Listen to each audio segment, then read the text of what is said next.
Live from WRAL News Headquarters in Raleigh, your number one source for local news. WRAL News, coverage you can count on. For the next 3 days, we're going to see temperatures well above normal. We'll talk about what it will feel like and why we're seeing such big swings in our temperatures. I just lost it. An 81-year-old man charged with killing his wife. What he says prompted him to shoot her at their home. Hang up and learn. A new bill would make students turn off their cell phones when state lawmakers plan to take up that measure.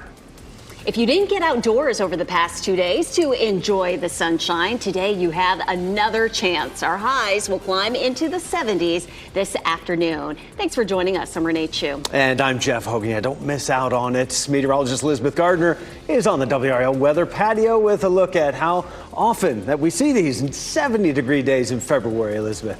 You'd be surprised. We averaged 3 days in the 70s during February, and we're actually going to end up with more than that this month, which seems kind of crazy. It snowed last week, and it just feels like the winter has been pretty cold up to this point. Let's take a live look here at the gardens, of course, behind me. It is so pretty out here right now. Nothing but sunshine, and I'm comfortable in this short sleeve dress. It feels great out here. 66 is the temperature, and the sunshine, it feels wonderful. There is a little bit of a cool breeze, so if you were in the shade and with a breeze, you still might be happy in a jacket, but we're headed up to 72 degrees later on this afternoon. So no excuses. Get outside and enjoy it. Our temperatures will be in the 70s for about 3 or 4 hours. But even after work, temperatures should still be in the low to mid 60s. And the sun doesn't set until right around 6 o'clock or so. So you can still get out and enjoy it. How about washing the car? I took care of mine yesterday, but if you still need to do it, today and Wednesday look good. Thursday, we're going to see some scattered showers late in the day. And we're going to talk more about when we'll see those and how much rain we'll see coming up. But look at this stretch. Feeling more like April. 72 today, 70 tomorrow, and 73 on Thursday.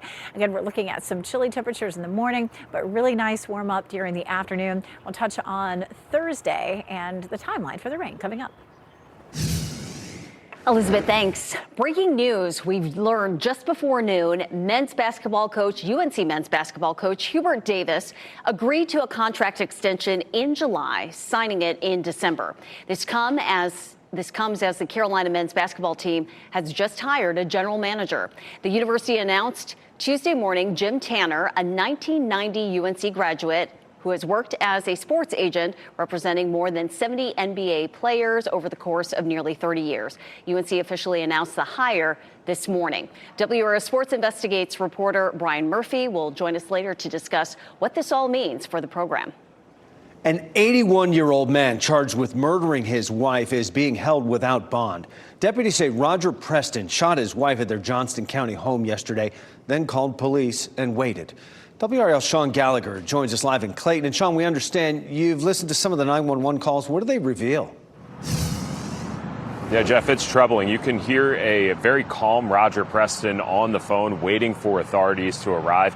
And I actually spoke with his daughter in the last hour, and she is absolutely shocked about all of this, saying that she was unaware of any marital issues between her stepmom and her dad, saying they just got back from a trip from Mississippi, but that this right now is the first that they've heard any sort of issues between the two after more than 40 years, and that her dad was recently diagnosed with Parkinson's disease. Now, all of this happened around 4:30 yesterday afternoon. Preston calling 911 saying he shot his wife, Sandra Preston, inside of an RV on their property in Archer Lodge. Preston remained on the phone and was cooperative with authorities, leaving his gun on the porch and explaining to the 911 operator exactly what happened.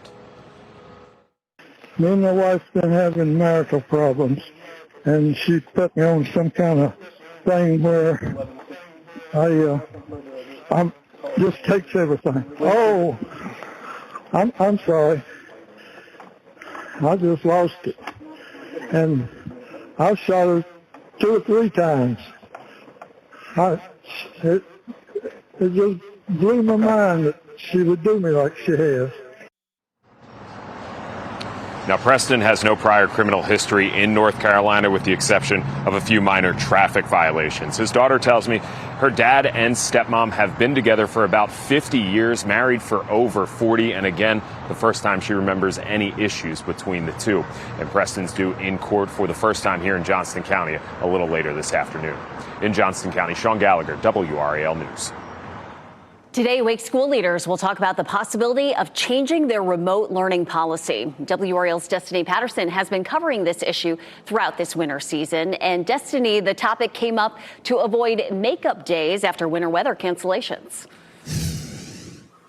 That's right. We're expecting school board members to talk about this within the next hour or so. It comes after that last winter storm, and it forced the school district to add Saturdays and even break into spring break, depending on the family's school calendar. So all of this comes after those storms, as I mentioned. And right now, remote learning is the last resort for the district after using all work days and extra time. The school board members could change that, and many families are actually in favor of using remote learning, but some are worried about how effective remote learning would be, especially after the learning loss that we experienced during COVID. It was decimating, and especially for the low-income kids. So I'd like to know, what would they do different now that would change that outcome?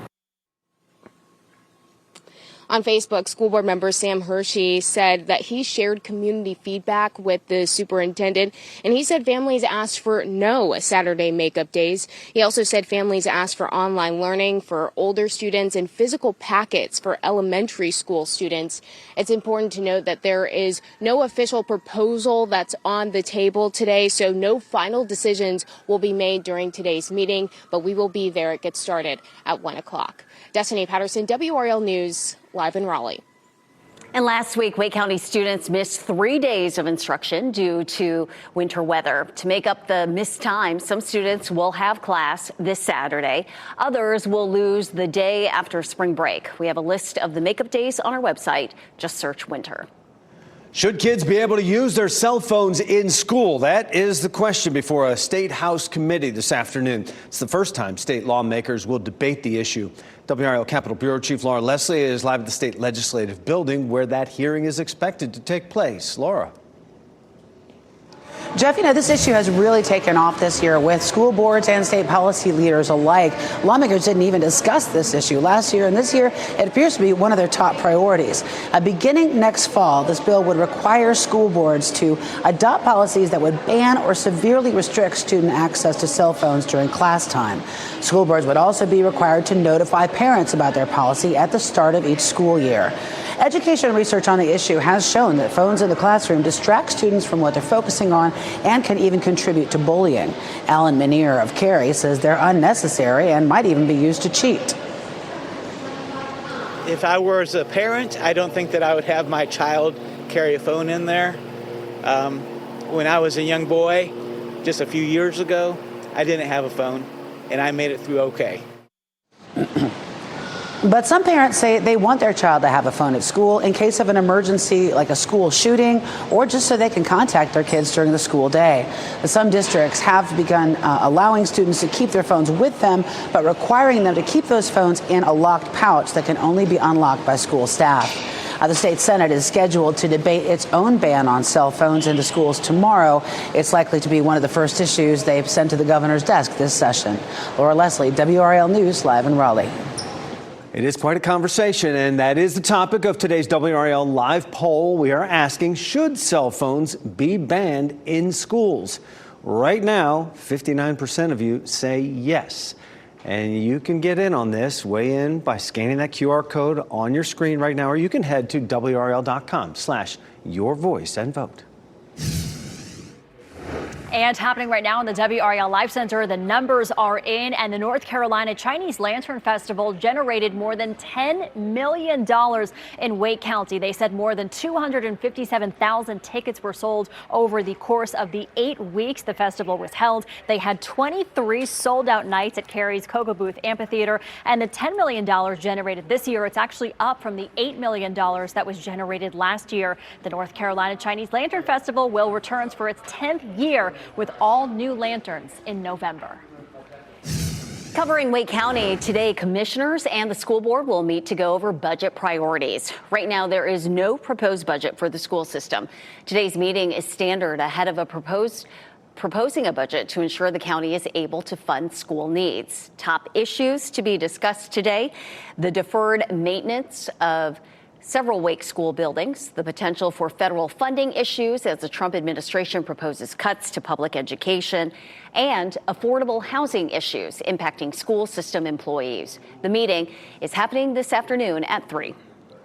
Next at noon, another Musk mandate, the threat to federal workers this time, and the pushback from Republicans. Also, a lunar landing, views from the far side of the moon that can't be seen from Earth. Plus, cancer quandary, why women at high risk of the disease are denied recommended screenings. Keep watching WRAL News over the air Channel 34 and Spectrum Channel 1257.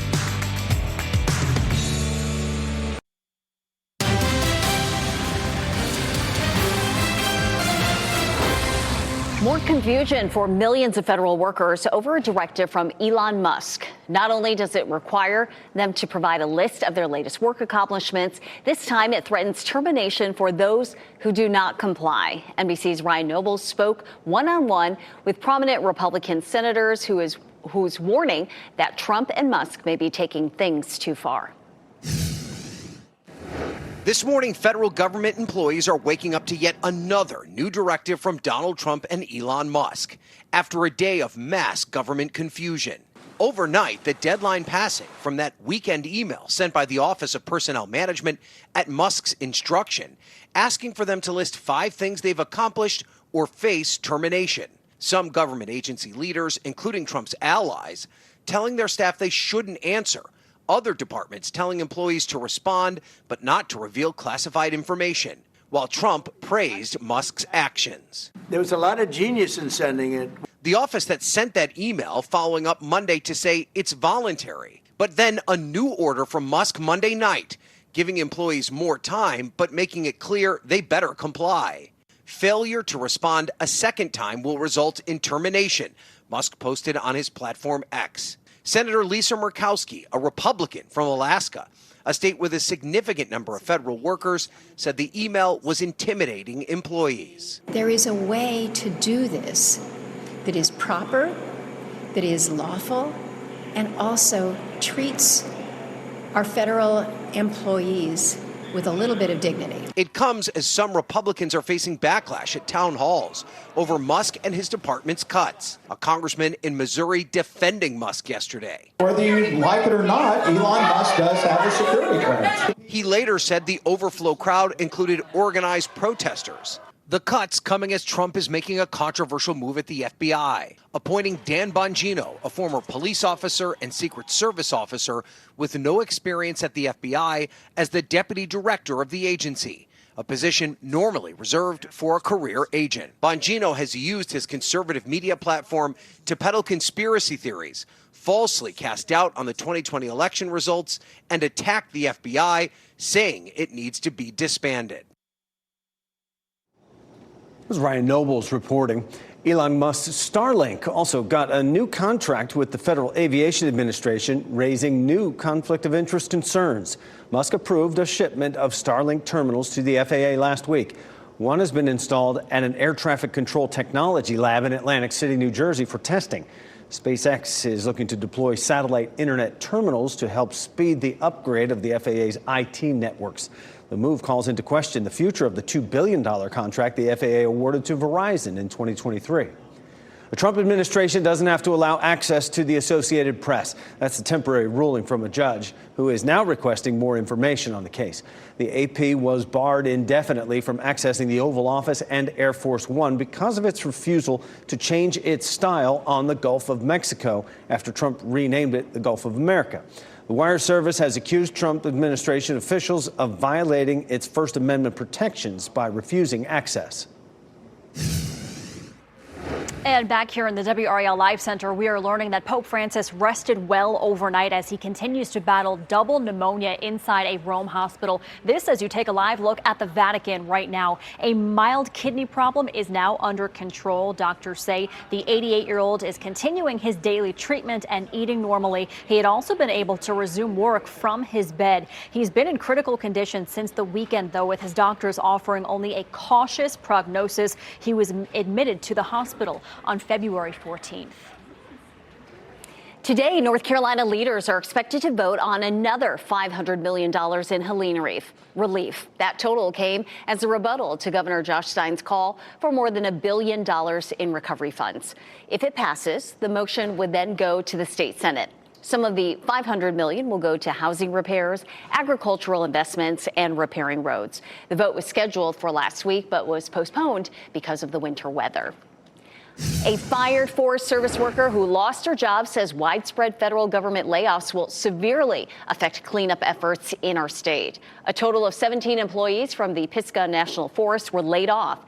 Pisgah and Nantahala National Forest suffered moderate to catastrophic damage from the storm.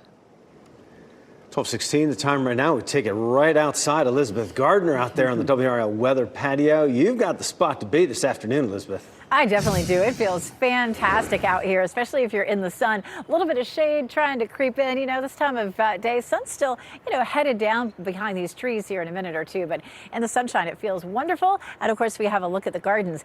Here we are at the end of February, and it's typically late March, early April when the gardens really start to get going with the azaleas. That's only around a month to 6 weeks from now. So it's going to change quickly out here, that's for sure. It is 66 degrees. It's dry out. Our dew point's 34. So there's no humidity.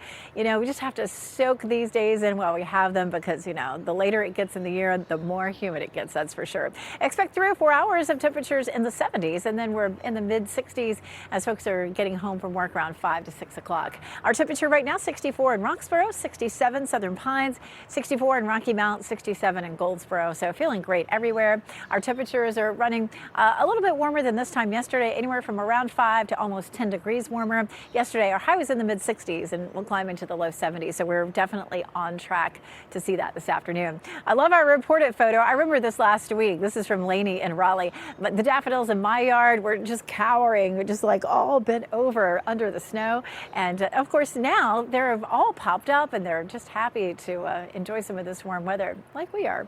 Go to WRAL.com/reportit and send us your photos. Around town, looking at 72 for Raleigh, 71 in Durham, and 74 for Fayetteville this afternoon. We typically have temperatures like this a few times during February, but these next 3 days, averaging 72, averaging a low of 43, is more like what you would expect in Tallahassee, Florida in mid to late February. So you can save your money. You don't need a plane ticket. Just hang out and enjoy our beautiful weather. We tend to average 3 days at 70 degrees or higher in February. And so far, we've seen 4 of them already, and we may see 3 of them this week, today, tomorrow, and Thursday. The record is 13, set back in 2017. We should be frost-free. It was cold this morning. We did have temperatures near freezing in some places, but tomorrow morning we're going to be closer to 41, 48 Thursday, and then low 40s through Saturday and Sunday. So not having to worry about anything frozen. When do we see the last freeze? We typically see that in April or even in March. Some of our southern counties, it's late March.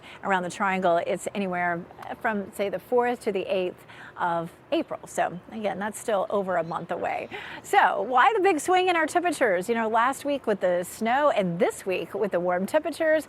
When the jet stream dips down to the south, we see the colder temperatures. When it moves northward, we see the warmer temperatures. And we'll take a look at that. You can see here as we get into Saturday, looking at 70, it's going to be warmer again, but then some cooler temperatures as we get into Sunday, all about the position of that jet stream. And so that's what we're looking at when we are seeing such a big difference in our temperatures. And we can see that in the 7-day forecast from 70s through Thursday, 60 on Friday, and then back into the 50s on Sunday and Monday. We do have rain in the forecast for Thursday. I'll walk you through the timeline for that coming up. Thanks, Elizabeth. He's got the voice. A Wake County deputy catches the attention of judges on The Voice. We hear from him today at 4 after his national TV debut. And at 5:30, the best car for you. 5 on your side shares the results of the exclusive testing performed by Consumer Reports, revealing the best car of 2025. What's still ahead this noon? Pods in paradise. Luxury experiences in the heart of Waikiki may soon become more affordable. The price tag for these economy stays later. And toddler takeover. Some young Pelicans fans hit the hard court for a shot at big prizes. Why some of these tykes gave fans one of the best displays of speed ever.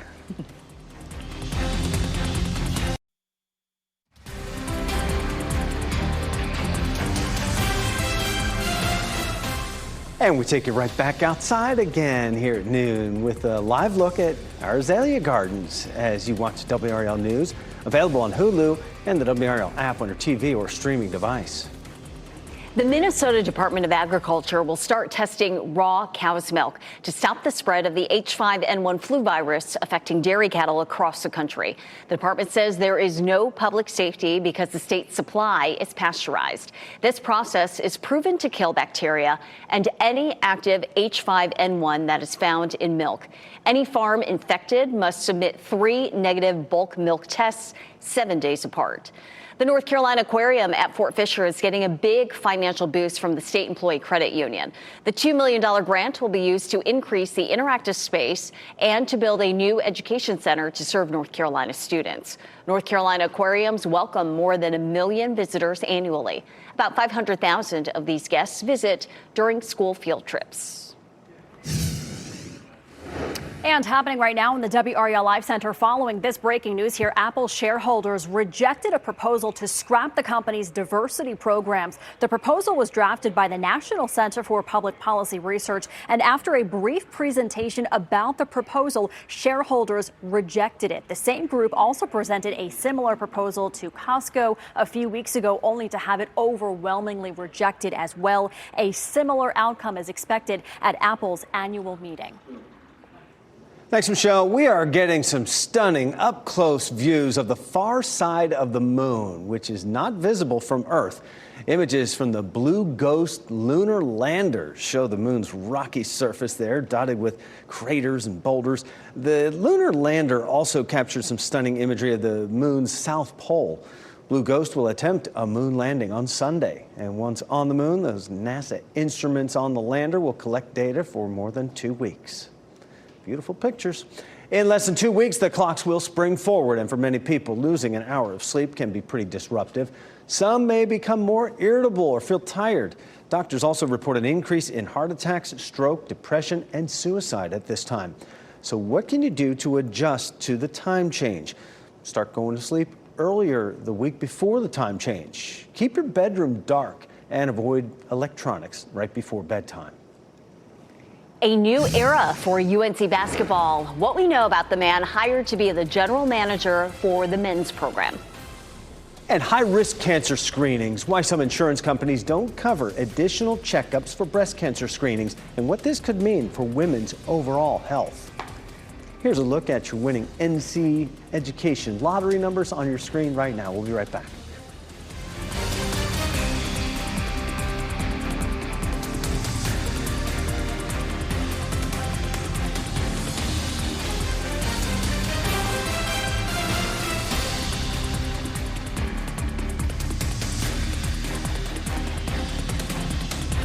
Weather is something that affects us every single day, no matter what kind of weather it is. Elizabeth Gardner, I've been forecasting the weather for 30 years. It's just fun. It's exciting to know how the world works, especially the world of weather. Everybody's busy and weather can slow you down. The commute in the morning, for example, if we have rain, boy, it can really slow things down on the roads. And so we're here for you every day to let you know how to plan around even everyday weather.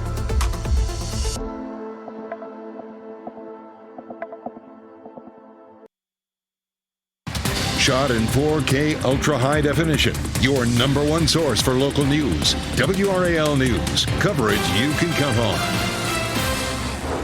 Welcome back. This noon, we have some more information on that breaking news we brought you at the top of this newscast. Our investigative sports reporter Brian Murphy was first to get information on Hubert Davis's new contract that shows his time with UNC has been extended by 2 years through the 2029 and 30 season. Brian, it's been a heck of an hour here running around with a lot of brand new information coming in. Is the extension a surprise? The timing of it certainly is. Now, this contract was signed last summer after UNC had won the ACC and they had been a number one seed in the NCAA tournament. However, this year has been a struggle. UNC, a top 10 team to start the year, may not even make the NCAA tournament. So I think the announcement or the public announcement of this is a bit of a surprise, but the timing of when it was signed, not so much. Yeah, I mean, they agreed to terms, things were good then in July and signed it in December. So it's just now coming out here. So some of those terms in it and why the extension now? I mean, this was a done deal already. Right. And so some of that, it looks like it's just now based on this season, but really it's based based on previous seasons. When you the terms of the contract are base salary of $1.25 million, that doesn't change. Supplemental salary of $1.7 million, that goes up $100,000 every year. Puts Davis right in line. He's certainly not among the highest paid coaches. Yeah, and like you said, it's not where they are currently in this season and how the season has gone. Even though they're on a 4-game winning streak, they got it going now. And this all comes the same day as you've been running around this morning. UNC announced its first men's basketball general manager. It's an alum of the university, Jim Tanner, a former NBA agent. And with the news, Davis extension, all this coming out. I mean, he wants to coach. And he wants somebody else to run the NIL and all the other stuff, right? Right. That's what he said earlier this month. Earlier in February, he said, look, you can't be the owner, the GM, the fundraiser, the coach, all these things.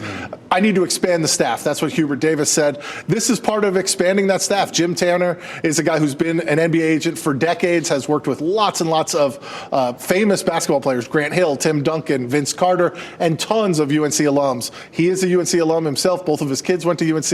It feels like it fits what Hubert Davis is trying to build there. But this is an important role in college basketball. Duke has a general manager. UNC's women's team has a general manager. This is the way college is evolving. Yeah, and the initial reaction, I mean, they took somebody under the umbrella. He's in the family. They like to hire within the family. Sure, and they did that. All right. Well, thanks a lot for all the hustle and all the reporting here today. UNC men's basketball team will play Miami Saturday in Chapel Hill. Murph, thanks. Renee? Millions of women are at high risk for breast cancer, but their insurance companies do not cover additional screenings that are often recommended to detect the disease. Stephanie Gosk explains. Regular breast cancer screenings for women over the age of 40 save lives. But over half of those women need more than just the annual mammogram because they are considered high risk, according to the American Cancer Society. And that's when the battle with health insurance begins. How many women in your family have gotten breast cancer? 4. 4. My grandmother, my mother, my sister, and then we recently had another person in the family diagnosed. Given that history, what do doctors advise you do for screenings? I am supposed to have a mammogram every 6 months. Molly Smith's private insurance, like many plans, only covers the annual. A second mammogram, she says, could mean hundreds of dollars out of pocket. It's a similar story for women with dense breasts. Last year, the FDA ruled that mammogram providers need to tell women if they fall in that category, because they should consider getting additional screenings as well, including ultrasounds. We're seeing a lot of patients now where insurance isn't covering, and so these patients are stuck. Dr. Madhvi Raghu is a radiologist in Connecticut. Some of her patients are on Medicare. Medicare covers mammograms, but the ultrasound is not covered. Is that a change? It is a change because, prior to that, it was not an issue as it is now. She provided NBC News with patient records showing their reimbursements for the newly recommended procedure were declined. Medicare says ultrasounds are covered when provided as a diagnostic test, meaning if something suspicious has already been found. But for women with dense breasts, Dr. Raghu says the test is needed to see if something is suspicious. It's disheartening because sometimes I've seen patients develop cancers that you could have caught. That we could have caught, that are aggressive. And it's a very different conversation at that time. What else do you need? When Smith went in for her first mammogram, she had to get multiple additional tests and says she ended up paying roughly $1,000, even though no cancer was found. Worried she would go through it again, she just didn't go back. For 2 years. If you want people to be able to take care of themselves, you've got to make it easier. You've got to make it so that it's affordable and something that you can do on a regular basis. Stephanie Gosk, NBC News, Myrtle Beach, South Carolina. Millions of dollars coming to North Carolina will upgrade water systems and fight contamination. Governor Josh Stein announced $265 million for nearly 100 water projects across the state. More than $23 million will go toward PFAS cleanup in Cumberland County. That's where manufacturer Chemours has dumped chemicals into the Cape Fear River for decades. Today, you have another chance to help shape Raleigh's transportation options. Today, Safe Streets for All will host a public meeting at Laurel Hill Community Center. The event will take feedback on how to create safer and easier to navigate streets in Raleigh. The group's goal is to eliminate serious crashes by 2045 and make transportation systems more accessible. It runs from 4:30 to 7 this evening. In Apex, a new hospital will begin taking its first patients today. This new hospital is focused solely on recovery and rehabilitation. Duke Health, Wake Med, and LifePoint Health celebrated the opening of Peak Rehabilitation Hospital last week. The facility has 52 beds. It will help patients return to daily lives while recovering from injuries, brain trauma, surgery, and illness. New standards for labeling food as healthy that were to go into effect today have been delayed. The FDA says the new rule will now go into effect April 28th. The delay comes because President Trump issued a pause on new rules last month. The new requirements will include limits on added sugars and sodium. Food companies will have until 2028 to update products that will carry the healthy label. Escape to paradise, why a new hotel in Hawaii is a first for the island. And was last week's bitter cold because of the polar vortex? Meteorologist Chris Michaels explains why it is not to blame. You can watch WRAL News live anytime on WRAL.com or the WRAL app on your streaming device.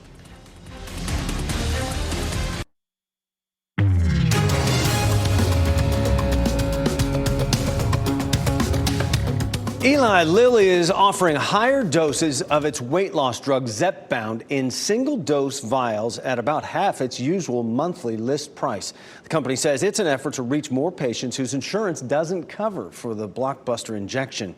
The company is offering those vials through its direct-to-consumer website, Lilly Direct. The company is selling 7.5 milligram and 10 milligram vials of Zepbound for $499 a month when patients first fill their prescription. Now, the price remains the same anytime they refill within 45 days of their previous delivery. The CEO of Unilever, which owns ice cream brands Ben & Jerry's and Magnum, is stepping down after less than 2 years at the helm. A surprise announcement comes as the consumer goods giant implements its so-called Growth Action Plan.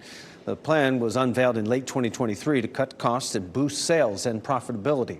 Unilever also owns many household name brands, including Dove soap, Hellmann's mayonnaise, and Vaseline. Quite a range of products. Retailer Joann Fabrics is closing its stores after more than 80 years in business. The Ohio-based company will sell itself to a liquidator after no buyers emerged to keep the company operating. Joann filed for bankruptcy twice over the past year. The company will conduct going out of business sales at all 831 locations and online. Hawaii's first compact luxury hotel opens soon, and reservations are going fast. If I knew that something like that was available, I definitely would have looked into it. First Cabin International Hawaii offers 103 single-person pods. Guests can choose from standard to business cabins. They will also have access to shower rooms, lounge areas, luggage storage services, and more. And this is all for just $100 a night. The Capsule Hotel will be located on the 14th floor of the Waikiki Business Plaza. And it's just a 4-minute walk to the beach and a 5-minute drive to other attractions. Popular beach, I hear, too. Instagram mix-up. Kim Kardashian faces a new lawsuit, and we'll explain how her effort to do good went wrong. Plus. Hey, what are you doing? Hey, no, stop! Pilfering puppies. Thieves go to great lengths to steal 2 pricey pooches. How the team pulled off the caper and how the store is reacting.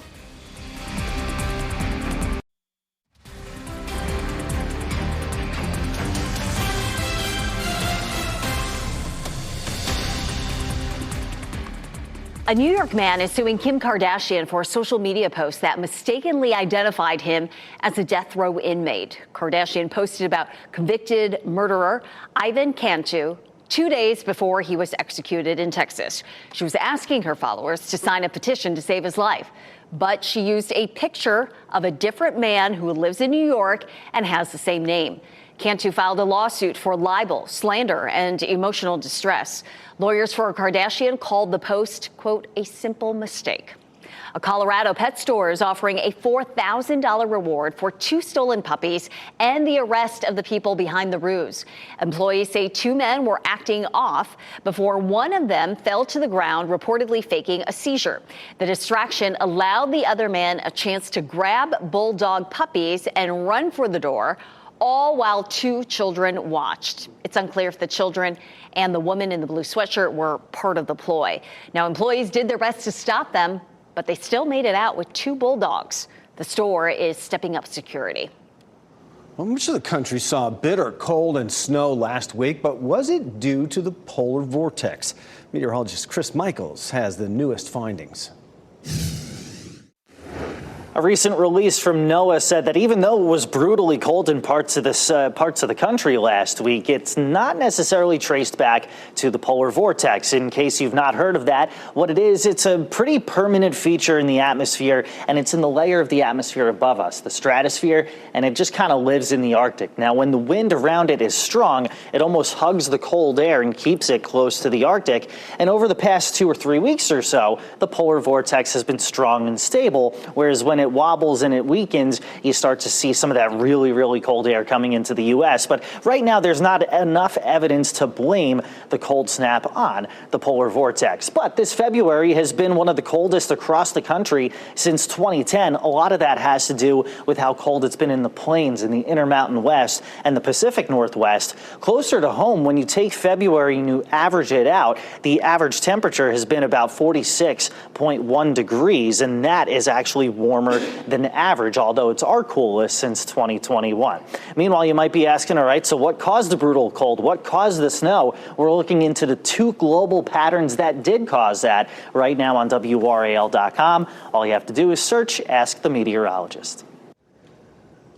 February is running out of time, Elizabeth. It's over at the end of this week, and then we'll be clinging to that meteorological spring on Saturday. It's beautiful out there right now.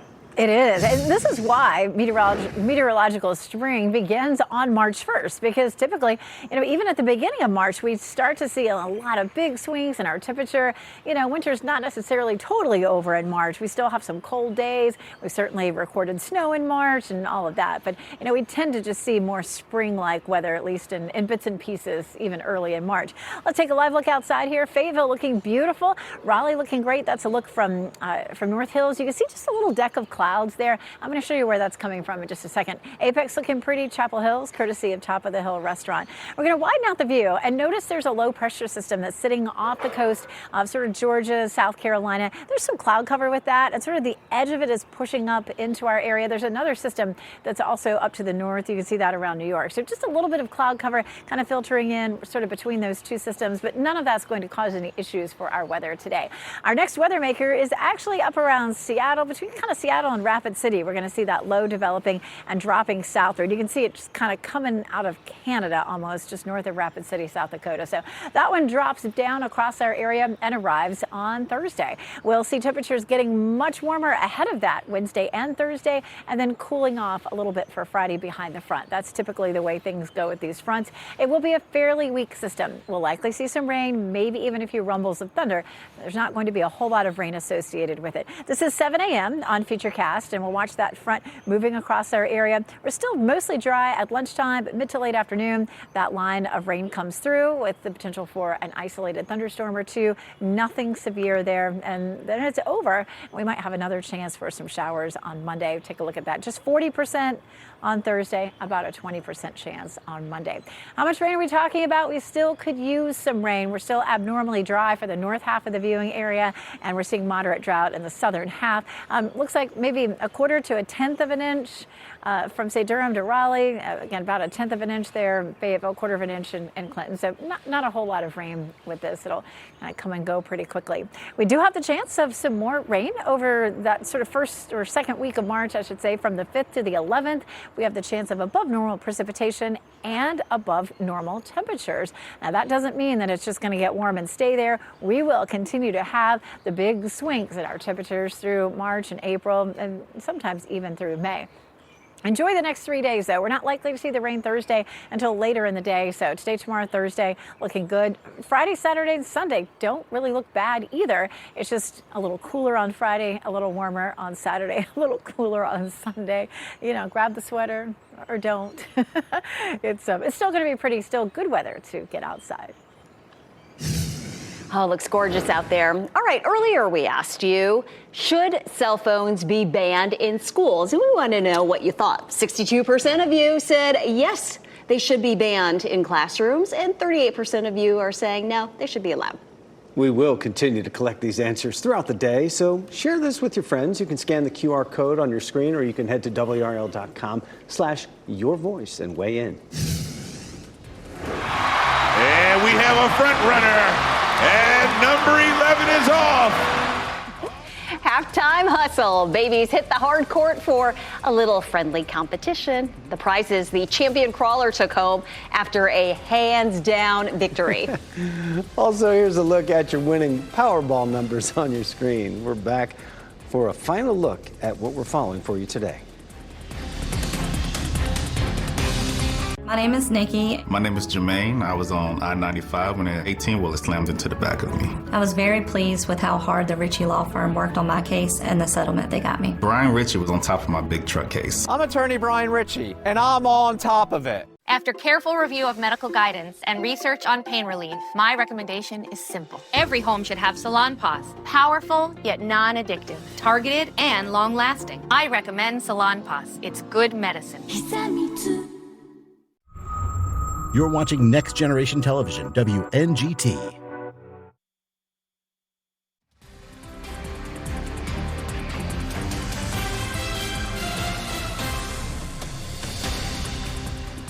As we wrap things up, here's a look at a few of the headlines we're following today. An 81-year-old man in Johnston County told a 911 operator he killed his wife. Deputies say Roger Preston shot his wife at their home yesterday, then called 911 and waited. In the call, Preston said, quote, "I just lost it," and that he shot her 2 or 3 times. Preston is in jail without bond.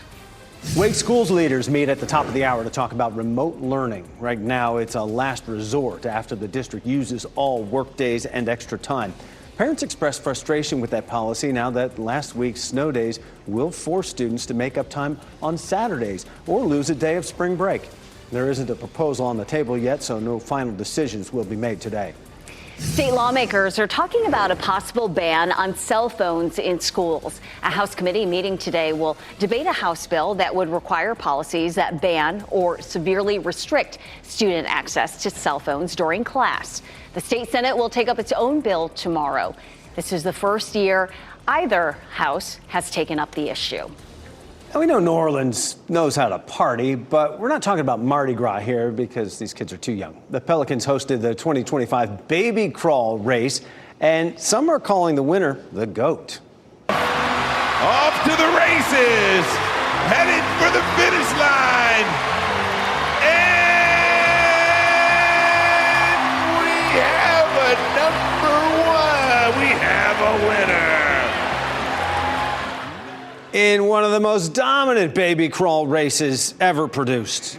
Give it up for the winner right there. New Ballins. He hit the court, never looked back, left the competition in the dust. Lil Easy, Big Crawlfish, King Cake Crawler, all left behind there. New Ballins took home prizes that included a scooter, a wagon, a mini hoop basketball set, all the fixins. The Pelicans then beat the Spurs 114-96. Yeah, all the competitors get Louisiana-related nicknames. So cute. Our pet of the day is nothing less than a superstar. Meet Hank here, a lovable senior beagle who found his way to Triangle Beagle Rescue after being found as a stray. He adores snuggles, belly rubs, a cozy doggy bed. He's been on a weight loss journey with the help of green beans and Cheerios, and he's already slimmed down 10 pounds. He gets along great with other dogs. If you want to meet him, contact trybeagles.org. He's a star right there. NBC News Daily is up next. Have a great day. Keep watching WRAL News over the air channel 34 and Spectrum channel 1257.